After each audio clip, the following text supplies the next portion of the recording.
ஒரு காலகட்டத்தில் அது வந்து ஒரு நம்ம இன்வெஸ்டிகேட் பண்ணி போட வேண்டியதாக இருந்தது ஊடகர்கள்லாம். இவர் தான் இவங்களுக்கு தேர்தல் அதை தேர்தல் கட்சிகளும் மறுத்துக்கிட்டு இருந்த காலகட்டமும் உண்டு.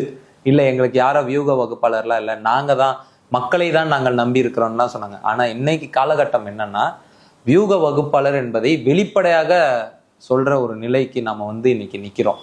பிரசாந்த் கிஷோரோடு 500 கோடி ரூபாய்க்கு திமுக ஒப்பந்தம் செய்து கொண்டது, சுனிலோடு அதிமுக 300 கோடி ரூபாய்க்கு ஒப்பந்தம் செய்து கொண்டது, விஜய் வந்து ஜான் ஆரோக்கியசாமியோட ஒப்பந்தம் செஞ்சுக்கிட்டாரு.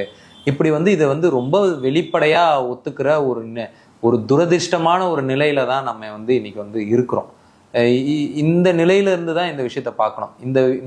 இந்த நிறுவனங்கள் என்ன பண்ணுதுன்னா, ஒரு இந்த ஒரு அறம் சார்ந்த அந்த பிரச்சார முறையெல்லாம் இவங்க கையாளுறதில்ல.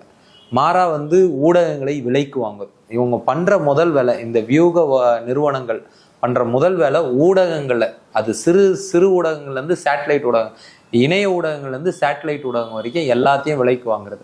விலைக்கு வாங்க முடியாத ஊடகங்களை வந்து இது போல பண்றது. இப்போ புதிய தலைமுறைக்கு நடந்திருப்பது அது போல இருக்கலாம். புதிய தலைமுறை அதுக்குன்னு விலை போகாத ஒரு ஊடகம்னு நான் சான்று அளிக்க வரல. இங்க இருக்கிற எல்லா ஊடகங்களுக்கும் ஒரு சார்பு இருக்கு. அதை நம்ம பார்த்துக்கிட்டு தான் வரோம். இப்போ புதிய தலைமுறைக்கு ஒரு சார்பு இருக்கலாம், ஒருவேளை அதுக்கு திமுக சார்பு இல்லாமல் இருக்கலாம். அந்த இடத்துல இருந்து இது நடந்திருக்கணும்.